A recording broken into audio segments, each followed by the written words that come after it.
Look around. You can find cars like these on AutoTrader, like that car riding your tail. Or if you're tailgating right now, all those cars doubling as kitchens and living rooms are on AutoTrader too. Are you working out and listening to this ad at the same time? Well, multitasking pro, cars like the ones in the gym parking lot are for sale on AutoTrader. New cars, used cars, electric cars, maybe even flying cars. Okay, no flying cars, but as soon as they get invented, they'll be on AutoTrader. Just you wait. AutoTrader. This episode is brought to you by Progressive Insurance. Fiscally responsible, financial geniuses, monetary magicians. These are things people say about drivers who switch their car insurance to Progressive and save hundreds. Visit Progressive.com to see if you could save. Progressive Casualty Insurance Company and Affiliates. Potential savings will vary, not available in all states or situations. This episode of The Art of Practice is brought to you by GoRout, the leader in on-field communication. GoRout helps coaches eliminate huddles, increase reps, and maximize efficiency with their game-changing technology. Click the link in the description below for up to 50% off setup fees today.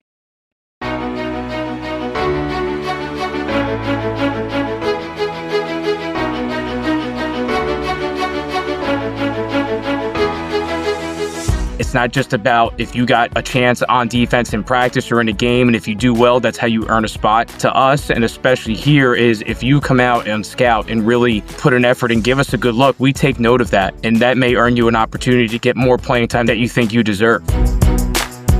Ever since then, and me being the defensive coordinator previously and then kind of getting into this role, it's always been about how we make it better. And it's not going to be perfect. I guess the way I even tell my coaches is, how do we get it less crappier? It's not going to be perfect. It's not going to be exactly what you want. But if we can get it as close as we can is the goal, right?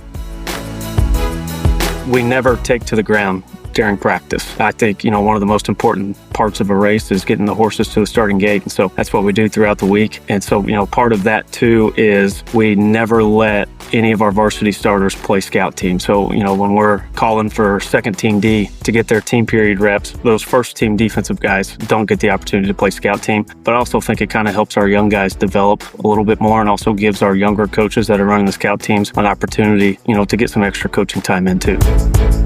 We're back for another episode of The Art of Practice presented by GoRout. And today we're focused on scout team efficiency. And I think that means a couple of things. One is the production that we're getting, the quality we're getting out of our scout teams, and also how well we can operate and be efficient within practice so that the scout team isn't the bottleneck in the whole system and slowing down the team, our offense or our defense or our special teams. And joining me today, you have Cody Moore from Round Rock High School in Texas, Malin Webb from Tell City High School in Indiana, and Matt Stanzione, he's defensive coordinator for Mountain Lakes in New Jersey. So we're spread out here around the country a little bit. I think we'll get some great perspective here. So before we get going, I want each of you guys just to share a little bit about yourself and your program. We'll go ahead and start with Cody. Hey guys, my name is Cody Moore. I'm the athletic coordinator and head football coach at Round Rock High School in Round Rock, Texas. We're located in Central Texas, just north of Austin. Just a little bit about me. I grew up in a little bitty town just northwest of San Antonio in the Texas Hill Country, and then played football at TCU underneath Gary Patterson. Spent some time up in the Metroplex, which is Dallas-Fort Worth area, and then spent some time at Stephenville for a little bit, which is southwest of Fort Worth. Spent the last 6 years here at Round Rock High School, the last 2 being the head coach. Matt, tell us a little bit about Mountain Lakes in New Jersey and what you're doing there. Great, thank you. So Matt Stanzione, I've been the defensive coordinator at Mountain Lakes since 2012. I've been a part of the program since 2010. I started my coaching career back in 2004, so a little bit over 20 years involved in coaching football. I actually teach in a different district. It's a little different. Usually you teach in the same district where you coach, so I actually teach in a different district, but I've been working in Mountain Lakes. I live in the town. I'm also the head wrestling coach at Mountain Lakes High School, and actually the biggest sport in Mountain Lakes is lacrosse. It is a cult, and a lot of people drink the Kool-Aid here, and I'm a part of that program where I just film lacrosse. I don't coach. It's my one season to kind of take a breather. But our program is a very small school. So for those who don't know, New Jersey, is broken up into 5 groups is by enrollment size, and 5 is the biggest, 1 being the smallest, and we are a Group 1 school. There was a little bit of time we were a Group 2, and we had some success there, but recently in the past 4 or 5 years, we've gone back down to Group 1. We were recently in 2023, we were Group 1 state champions. It's been 3 years now that New Jersey has actually went all the way down to a group champion at each level. We were fortunate enough to play in the first one. We lost that game, but then the next year we went back and were able to win that game. And traditionally, this program for a long time, for 50 plus years, has been very competitive at that Group 1 level, and it's been a great opportunity. And then we head to the Midwest, Indiana. Malin Webb, the head coach at Tell City. Malin, tell us a little bit about your program. Thanks. I'm Malin Webb. I'm the head football coach at Tell City High School, which is in southern Indiana. We're a small 2A school with about a 450 student enrollment. I've been a coach for 7 years. The last 3 as the head coach. Before that, I was the running backs, quarterbacks, and the offensive coordinator back when our program only had 5 coaches and about 30 kids that played. And, now over the last few years, we've kind of evolved. We've got about 12 coaches and 55 kids on roster. Originally from South Spencer High School in Rockport, Indiana, which is a big rival of Tell City High Schools now. Played football at Kentucky Wesleyan College under Brent Holtzclaw for 4 years. Also played 2 years of college baseball at Kentucky Wesleyan as well. And then made my way to Tell City, where now I'm an Algebra 1 teacher for 4 periods a day, and 2 periods I'm the freshman athlete weightlifting teacher. Awesome, guys. I appreciate you giving us a little bit of information about you and your programs, and we're going to get right into it and just start off and thinking about Scout Team, right? It's something that is very valuable to our program. These are our younger guys that someday will be on the field, but certainly a Scout team that's doing what they should is preparing us really well for a Friday night. But I think, we've seen this change over time here, and especially recently, and just all the different things within our game. But, I'll throw it out to you guys as our first question. And how have you seen Scout Team evolve here over the years? I guess I'll go first. I can remember back in the day when everything was drawn up on cards and put in a binder and all that kind of thing. But ever since then, and when I actually first started, all of that was still true. And ever since then, and me being the defensive coordinator previously, and then kind of getting into this role, it's always been about how we make it better. And it's not going to be perfect. I guess the way I even tell my coaches is, how do we get it less crappier? It's not going to be perfect. It's not going to be exactly what you want. But if we can get it to this, as close as we can, is the goal, right? But the way I think that the Scout Team has evolved over the years, it has a lot to do with just guys being innovative about it, right? And how we've done that, and the way to kind of answer some of these questions is, we've done everything we can to actually use our terminology to have them run the offense they already run. I failed to tell you guys that we're at 6A high school in Texas, and we have 4,000 kids in our school. I got 350 football players. We have a ton of kids, a lot of volume. So we get to truly split our Scout Team and our defense. And the Scout Team guys are going to be your sub-varsity guys that come over and give you a look. So what we try to do is we don't waste their time. We're going to sit there and say, if we run zone to the right and we call it red, we're going to run red. And it might not be exactly what they do. They might be more of a duo team. It might not be track zone, but it'll be close enough. It'll be something that we do, so maybe they can do it faster, right? So that's kind of the world that we live in, is trying. And then we do the same thing on offense too. It might not be perfect, but it's going to at least be a 2-high shell, and it'll resemble a little bit, but we're going to call it what we run, right? So we always kind of back and forth amongst the offensive defensive staff, and just, bounce off ideas, and at the same time, just get the terminology and what looks look like the closest to what we're trying to go against that week. What you said about the terminology, that's something that we've been doing for the last 5 years. My first 2 years at Tell City, we drew everything up on cards. We didn't give it names, and we told the kids to go run it, and it was never perfect nor near perfect. And so about 5 years ago, we started putting on scout cards the name of the plays in our offensive terminology, and it has completely changed the game for both our first team D, second team D, and also our scout kids. I think, for us, another thing that we've done, which we are a smaller school, like I said earlier, 450 kids total in our school, 55 kids on roster. So we never take to the ground during practice. I think, one of the most important parts of a race is getting the horses to the starting gate. And so that's what we do throughout the week. And so, part of that too is we never let any of our varsity starters play scout team. So, when we're calling for second team D to get their team period reps, those first team defensive guys don't get the opportunity to play scout team. But I also think it kind of helps our young guys develop a little bit more, and also gives our younger coaches that are running the scout teams an opportunity to get some extra coaching time in too. I actually wanted to ask a question to both of you guys. Do you relatively see the same offenses that you're going against or do you get a variety? if 1 week might be triple option, next week's wing T, week after is 4 wide. I mean, we've seen it all.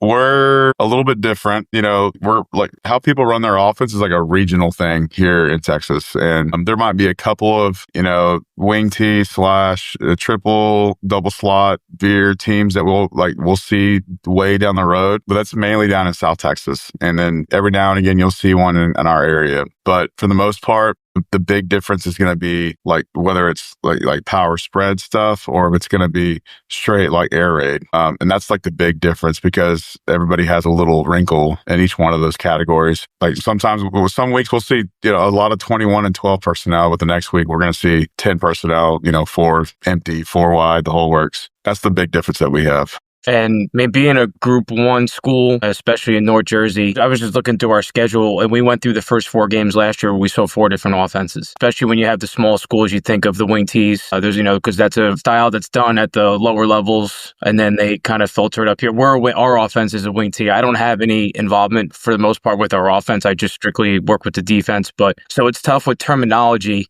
to be able to translate it when we're seeing something that's not our offense. I try, at least when we call our plays, we try to make it as similar as you guys said to what we call them. But in the end, when you're running a completely different style of offense, I mean, there's times where we may throw the ball 4 or 5 times a game. And whether I like that or not, that's what we do. I do like when we can pound that rock and get 5 yards of carry and we can bleed the clock. I mean, it's less opportunities for the defense to screw up the rest of the game. But yeah, no. So, it's as far as preparing, I mean, I remember the days of, like you said, the binders. We evolved at one point to taking screenshots on iPads and then holding those up. And then when we started to really see more of those pace offenses, we would have 2 iPads and 2 offensive huddles. So you can have one. The first huddle runs the play, and as soon as that play's over, the next huddle knows that they need to get in right away and run the next play. And what GoRout really did for us is that we really didn't need to have 2 huddles anymore because the plays can come up quickly when we're ready to do that. On a Monday or a Tuesday, we're not ready, especially if it's an offense that's completely different from what we saw last week. Our scout team's not ready. We're still trying to figure out recognitions of formations defensively. So we really don't get to the pace part of it, which has been one of the best blessings of GoRout is to be able to get some pace and some momentum. And eventually we get that to hopefully on Wednesday. We play mostly on Friday nights now. So by Thursday, we don't do any walkthroughs on Thursday. I know there are some teams who may do that. We still go in uppers. We don't really tackle to the ground as much. Again, that's maybe against what I would like. I would like to see a little bit more of that so we can kind of apply what we do in all those tackling drills. But I understand everybody's point. You want to make sure you got everybody healthy for Friday night. But by Thursday, we're in uppers and we're blocking, not necessarily live, but you're going to hear pads hit each other so we get good looks. And we want the speed to be as close as possible to what we're going to see on Friday night. And especially like plays over, looking for a call while still trying to get lined up, recognize the formation. And even like the teams that check to the sideline, like little things like that, when you're a fan in the stands, you don't really understand how important that is to replicate what you're doing on Friday in practice.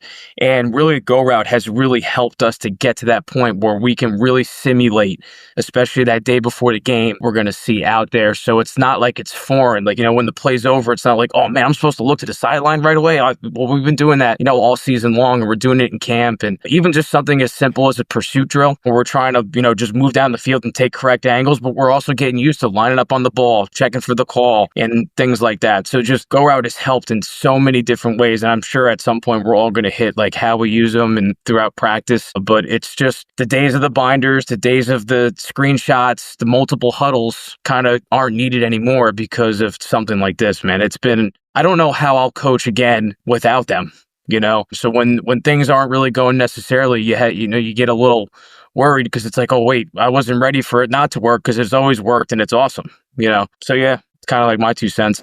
Coach Stanzione, I got a question for you. Since you're a defensive coordinator, as the DC, do you put more value into your scout offense in the quality of reps or the quantity of reps? So it's tough, right? Because you want to, as a DC, you want to make sure you don't miss anything. Right? You don't want any surprises on Friday night, right? So you have to, that's probably the hardest thing for me when I'm coming up with, well, number one, the game plan, right? You want to keep it, make sure it's simple enough so we're playing fast, but you also want to make sure you stop what they do well and make them go to option 2 and option 3 and things like that. So it's the healthy balance of making sure we have enough So we cover everything without overloading them.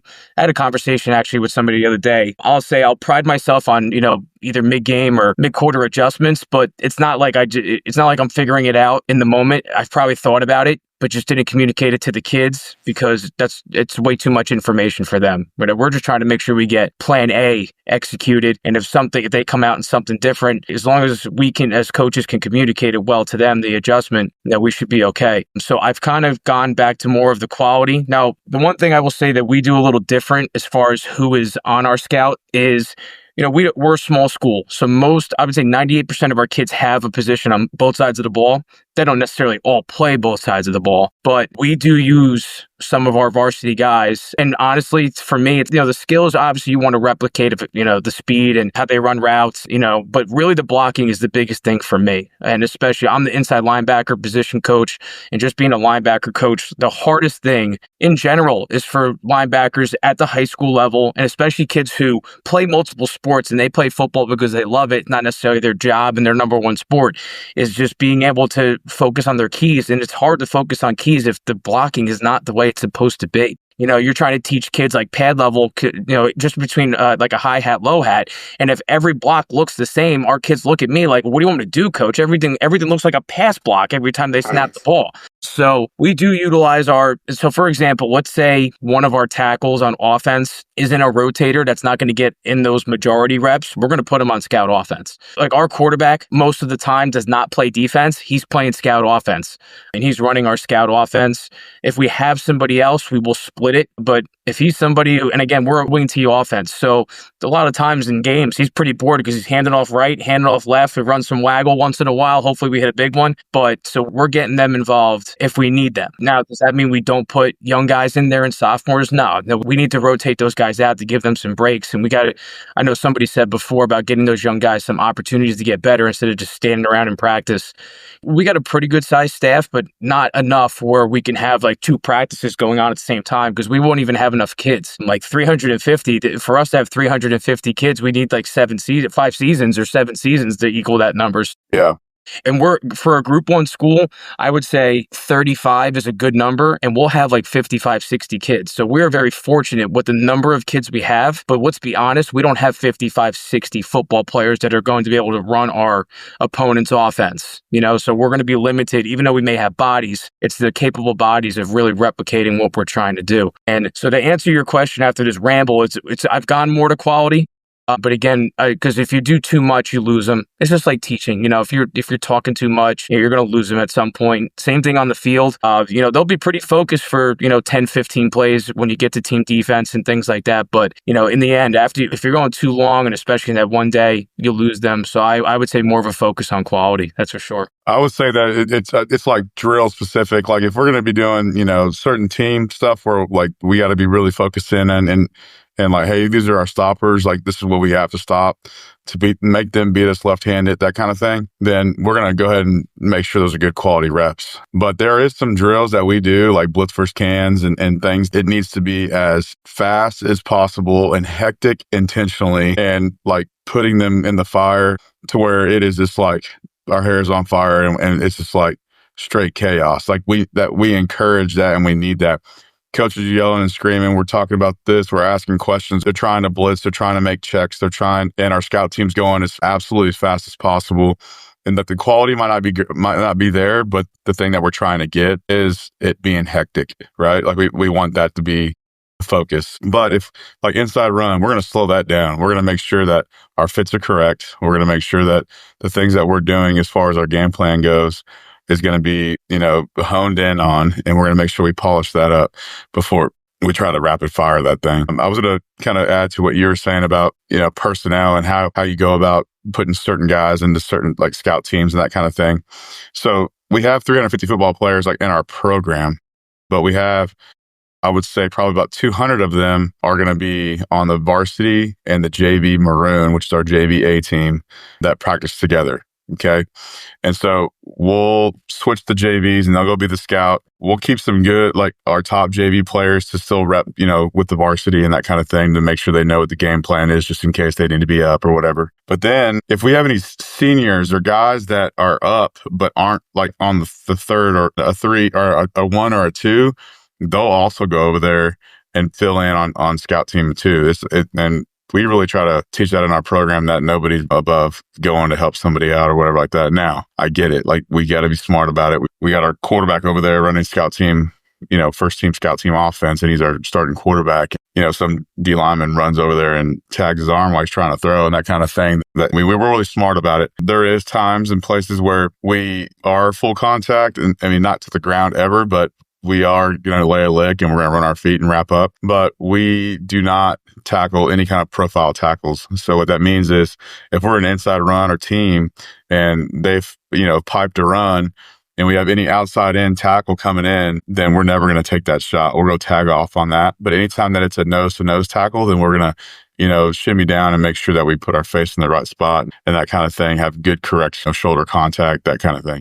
We're going to have some contact, and the blocking is going to be blocking. We won't ever cut or anything like that in practice, but I think I answered a lot of the questions there. I asked about the quantity versus quality because how we came about GoRout about 2 years ago, I was absolutely fed up with the quality of reps that we were getting from our scout offense in practice, because our scout defense, they don't use it at all. They run their defense, and we tell our defensive coordinator, just throw anything and everything at us when we're on offense. And so, I was fed up with those guys and the quality, but also the quantity too. We have a 20-minute team D period. We're only getting 10 plays off.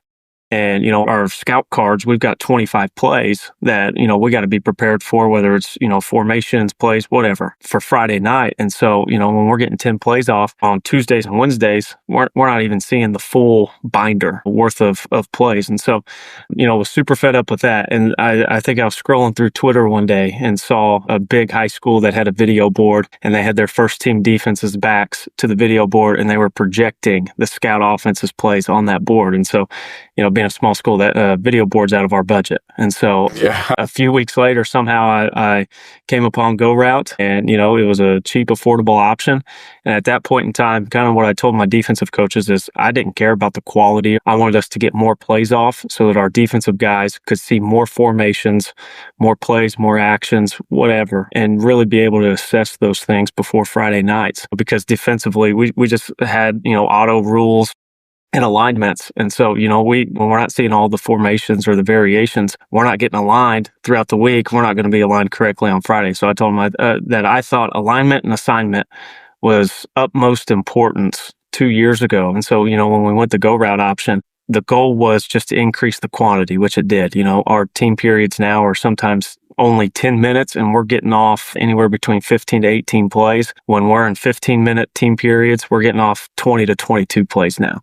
But it's also increased the quality of reps. And I say that for the simple fact that our guys don't forget what color they are, and they don't forget what they're supposed to do when they have the play right in front of them at all times. Well, too, and I'll add to this too. Like, just because we have GoRout doesn't mean that we don't rapid fire 2 huddle. In every team session, we always have 2 huddles. Like, we don't ever not go fast. And like I said, that's intentional. That's like, we don't, on defense, we don't control the pace of how fast the offense is going. So we're always going to practice extremely fast, get a crap ton of reps, but then at the same time, hey, whoa. Okay, you completely jack that up. Like, by doing it and having 2 huddles rapid fire at us all the time, that gives us the allowance to be able to stop, what we're doing, and then talk through some things just real quick and make sure we're all on the same page, and then move on to the next play, right? But like, we're always got an A huddle and a B huddle, and we're always going to be throwing both those huddles at, our 1s and 2s constantly. Now, we also have like A, B huddle, but then we also have like 1A and 1B guys on our defense. And what that means is, like, these are the guys that are continuously rotating in on our defensive side of the ball, right? And then on our 2s, that's going to be a really kind of like our 3s and our 2Bs, right? And so we'll essentially have, in some areas, not all areas, like for our D-line especially, like our D-line we'll have 4 guys repping in each position or whatever. And then if you're the 5th guy or the 6th guy, then you're going to go help the offense and you're going to go give them a look, right? But it's very intentional. And that's where I like to GoRout the most was, wait, hold on, I can make this thing faster. That was the biggest thing. And it just makes our kids completely uncomfortable. But at the same time, like, I'm not having to sit there and run gassers after practice either, because our kids are, their tongues are dragging. So that was helpful. How we used to do this, and I was talking about blitz versus cans earlier. And we used to actually have like a sheet of paper and it had a 10 square on it. It was colored based off your color. And so we were like doing GoRout before GoRout was invented, right? And so on our Blitz first cans, like we didn't ever have a ball involved, but we would have like it folded like hot dog style like that. And we would have the first 5 plays down that way. Then you could flip it over and have the other 5 plays. And the kids would actually run the routes and do the formations and everything and not have a ball involved. But it was all right there on that paper. Hey, play 1. All right, ready, set, go. We run the blitz. And then the 2s would run the blitz and the 3s would run the blitz. All right, flip it. And we would actually just riverside it and actually, make the wide side and then go to play 2 now. And then we'd all run the same blitz. But it's just like I said, it's like chaotic. But and that was the first kind of like introduction to that. So when GoRout came around, I was like, oh man, we can be like super detailed on plays and how deep are they running their routes. What's the cutoffs? Like we're a man match team on defense. Like we run a 4-2-5 just like we did at TCU. And like all that stuff is very like knowing when the routes are breaking and how they're breaking, all that kind of stuff is everything we need in our scheme. Right. So all those things we were able to achieve by using GoRout. I mean, the one thing I love too is like changing up the cadence and how now I know there's GoRout has that message board where you can have certain messages to individual players if you want to go that deep into it, or it's just one message. The one thing I learned early is like that message goes away after a couple seconds. So if a kid missed like something that has to be on there. So what I actually do is where you would actually put the title, the name of the play. I don't even do that. I put the count there and I put if there's any motion. Now, obviously the motion's drawn up in the card, but you still, for kids, you just have to be able as detailed as possible. So it's shift on ready on hut 2, something like that. And so like the count is there and that doesn't disappear. So like the kid misses something, or at least he still can look down or check it again to make sure he has the right, if we're going to go in motion, if the offense is going to shift, if we're going to go on a hard count, and then redo the count or check the sideline, things like that. Like that's what I thought was awesome is that, I could prepare that the night before and I have all the cards for our team period or Skelly period, whatever it is. And I can just have a different title and I really utilize it more for any kind of cadence changes or like I said, any kind of motions or shifts like that. Do you guys use these during group periods, like an inside run and Skelly and like, oh, yeah. Now, do you like simultaneously? So, you'll have your inside period going and then you'll have a Skelly period going and you'll have them split up and things like that. Do you do it like, so the way I've done it is, you have those 4 categories they have where it's like offense, scout, offense, defense, scout, defense. So if you put the inside run on one, you put the Skelly on the other and you can split them off that way. I'm assuming that's how you guys do it. Yeah. We have one guy that has like our actual tablet that's running it. And that's usually always like the most important part of whatever we're doing. Right. So if the emphasis is Skelly, then the iPad or the tablet goes with that. And then we have a guy that's running it off his phone for the other. Coaches, if you're looking to maximize reps and create a game-like tempo in practice, look no further than GoRout. With instant play call delivery, real-time adjustments, and seamless integration with your existing playbooks, GoRout allows your team to get the most out of every rep. Click the link in the description below today to see how top programs across the country are using it to level up their practices.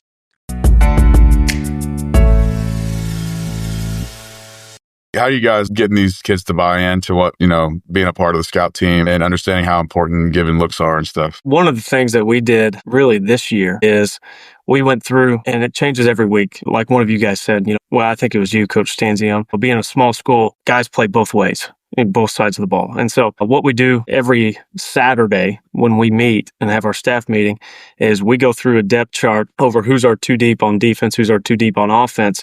And then every other player that's not on that chart is up for grabs to play Scout O and Scout D. And so, what we try to do is we try to match our opponent's personnel with the guys that we have left. And something that we do a lot throughout the season is we always have one-on-one conversations with kids. And so throughout the summer, summer, I tell our assistants, I'm going to have a one-on-one with every single kid that we have in the program. Before we get to August, every single position group coach is going to have a one-on-one with their guys before we get to August. And then when August hits, we're going to do it again. So before we play a week one game, one kid might be having 6 different one-on-ones amongst the head coach, their offensive position group coach, and their defensive position group coach. So, throughout the week when we make these depth charts and match that personnel, we'll bring those kids in and, just put that bug in their ear. Like, hey, number one on offense, he's pretty darn good. And we think that you're the guy that can replicate him the best. And just kind of, feed their heads a little bit, kind of get them into that mode. And we played sectional championship this past year. I'm not sure for you guys if it's called like district or region. I know states call it different things. And we played an offense that is double wing spin series.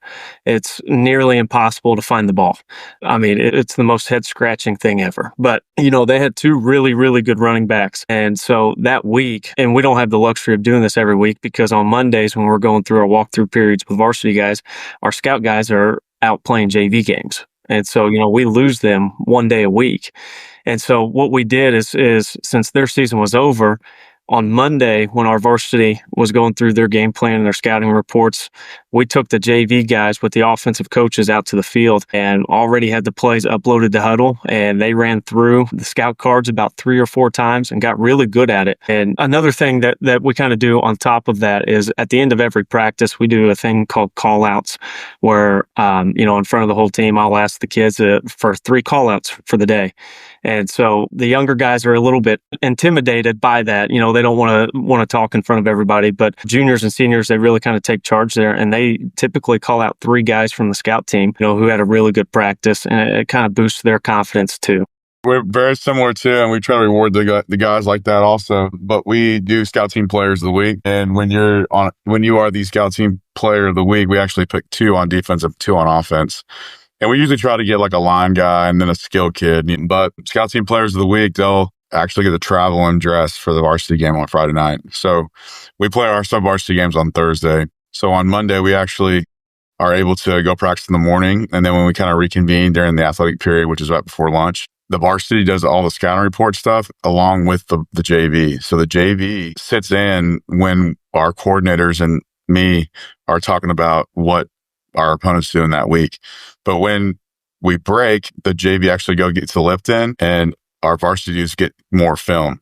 And then once we flip-flop and varsity goes to the lift, then the JV guys are actually going to go watch scout film. And they're going to sit with the opposite of so our JVA offensive coordinator and our JVA defensive coordinator are going to pull opposite of what they coach, and they're going to let these guys know, hey, this is what we really got to see this week moving forward, that kind of thing. Because Monday's like our big picture day, so everything's like super global. We don't split a whole lot. We don't ask the scout to come over a whole lot. A lot of it's just like kind of just getting it out in front of them, right? And kind of we use the Monday day also to kind of work on us.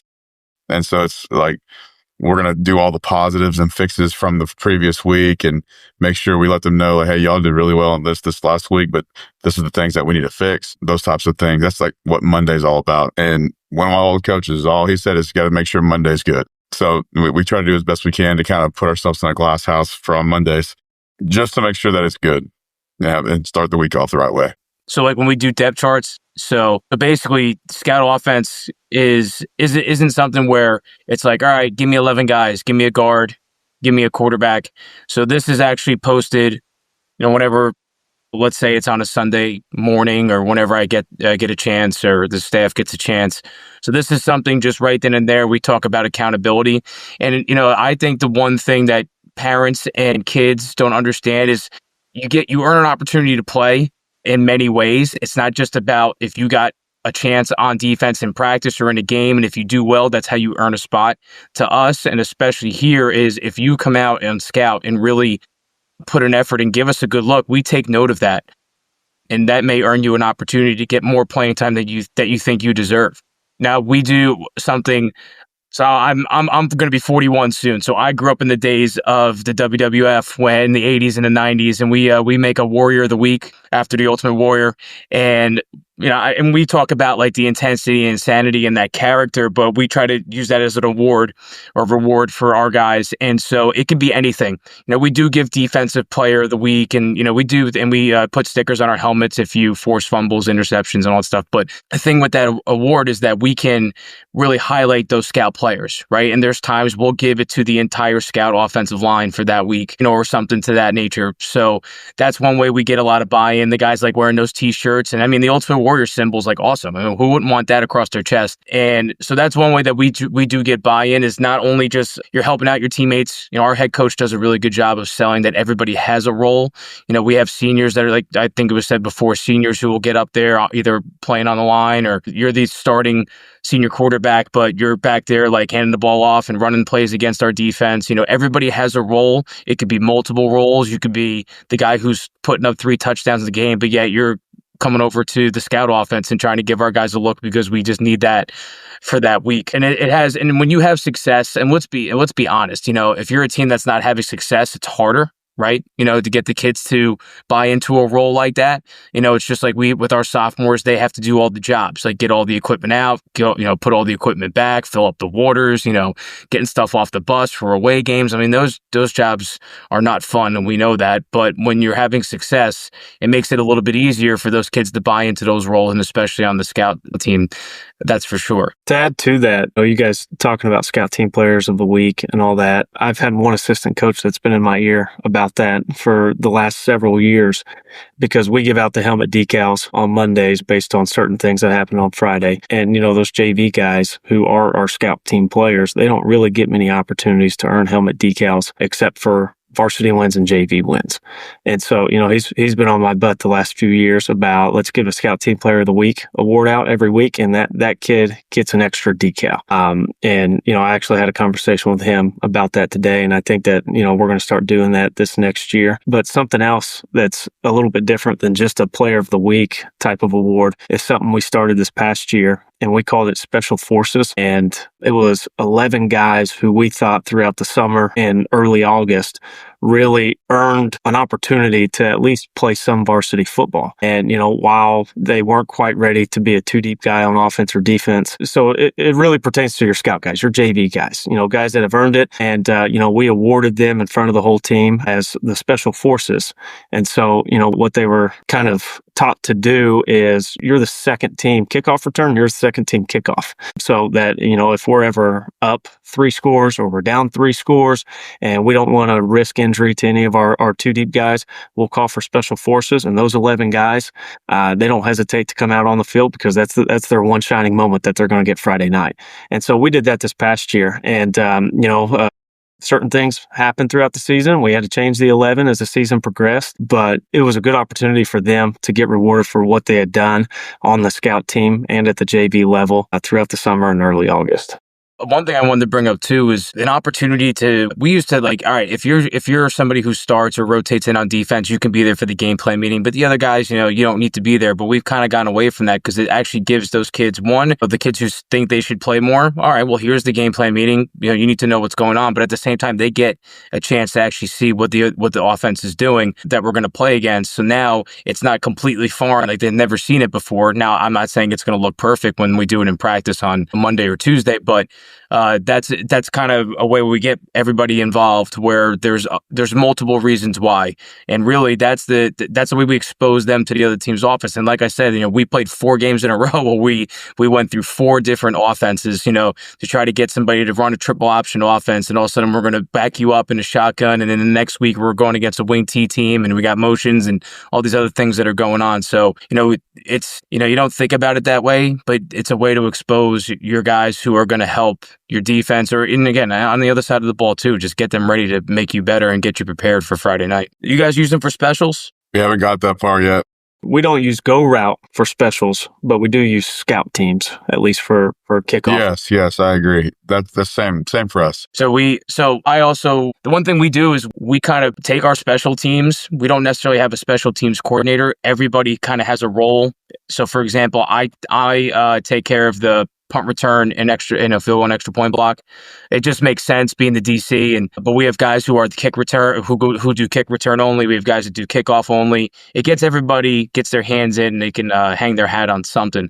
So for punt return and for extra point, field goal with fakes, and again, I will put those cards in, whether it's a 10-minute period on Tuesday when we're just installing what the return of the block's going to look like. But when we get to Thursday, especially, where we want to say, all right, 1st and 10, run this play. All right, we're 2nd and 7 on the left. And then we get to a punt, that card comes up. And I pretty much use the 11 guys that are out there. Maybe we got to switch somebody out because we got to find somebody that can kick the ball further than 10 yards, or we just tell the quarterback to throw it. But that's the way that's all we've done so far. We haven't done it with kickoff or kick return, but at least for punt return and, extra point block, we find a way to utilize them during the team period, not necessarily during we're more working on technique for blocking a punt. We're not necessarily using it there or blocking a kick, but definitely during that period when we have, that team where we want to do the changes. All right, so if we have 4 guys that come on for punt return and we get those guys off, just again, trying to replicate what we're going to do the next night. And that's one way to do it with those cards mixed in there. Guys, a ton of information you shared here. I think some great tips. To wrap up, we got 2 things here from you. I think from each of you, I would love to hear one quick tip you have for a coach who's looking to improve their scout team's performance. So I'll tell you one tip that we had is GoRout's all about efficiency, right? You're trying to just do things quicker, better with less moving parts, that kind of thing. But one thing that we were getting hung up on with GoRout was the efficiency of actually getting them strapped on. And it took time and you had to find that kid to get it put on. And so what we started doing, and we made it so elementary, is when we always do a team stretch, team cow time at the beginning of practice. And we just put them on the guys that are going to be wearing them, and they just wear them all practice. They don't know any different. They really don't. They get used to it anyways. But another thing that we started doing too, and it helped the coaches because the coaches would forget what color's who and what kid is wearing or is actually supposed to be wearing whatever color, right? And so on the belt itself, we actually got colored duct tape that matched our colors, and we would put that colored duct tape around the belt. And so the coaches knew exactly who was supposed to be orange or who was supposed to be red or black or anything like that. Because what was happening is who's green, right? And because we're going so crazy, like I've said before. And then obviously somebody's over there picking their nose and they forgot about, whatever play they're supposed to be running. So that little thing like that has been massive for us. Getting it put on during a stretch time. You have that one guy that's responsible for it, right? That's going to go around with our little suitcase that has all the go routes in them. And he's going to go around and find those offensive kids that need to put them on during stretch. So they're not wasting time when the first buzzer rings to go to period 1, getting these go routes on. You got the whole defense waiting on these guys to get these things on. And then having the tape around them to know, and it helps the kids too that have them on. Oh yeah, I'm green. I remember, oh yeah, I usually run this now, but today I have to actually do this. So, oh yeah, and now I know what color they are. Actually getting duct tape and getting the colored duct tape and being able to differentiate those colors was really, really huge for us. I'm going to piggyback off of that. So like you said, during stretch, beginning of practice, getting those things on them right away. That's definitely a great point. We kind of I'll have fun with it. I'll have them on the belt already strapped up and I'll be swinging it and I'll try to throw it all the way across. And if they catch it, and there's a big roar if somebody catches it or a boo if they don't catch it. So just something like that is absolutely huge. Because if you're going to wait until you get to the period and you're going to try to put it on them, your period's going to be over at that point.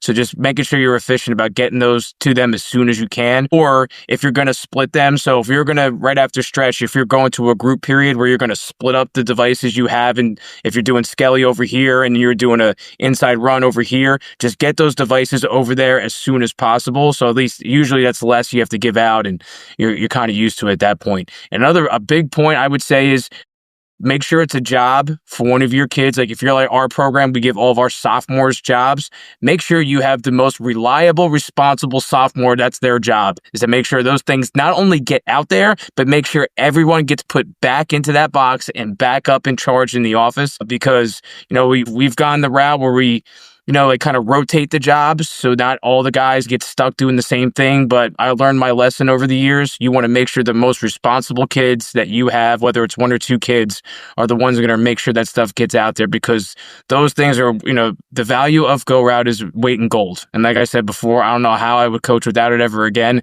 So you want to make sure that they're out there and use the best kids to get them out there. I think the one tip that I would give is something that we've already touched on, is putting plays into your own terminology. What we do when we upload these plays straight from Huddle to GoRout is at the very top, we'll put the play name. And so us being a wing T offense, also, our kids may not know what inside zone is, but they sure as heck know what zone dive is. And so, instead of labeling it as inside zone, our defensive coaches will give those plays back to our offensive coaches, who will then put those plays into our terms.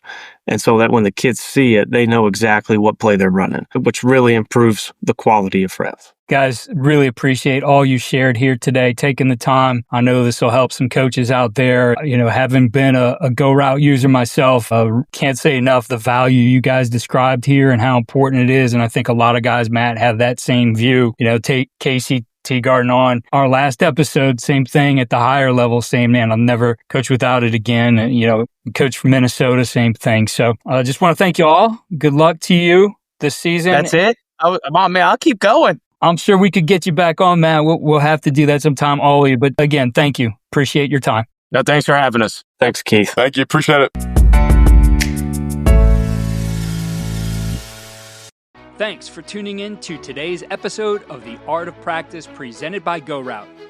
If you found value in this conversation, be sure to subscribe, leave a review, and share this episode. Click the link in the description below to learn more and take your program to the next level.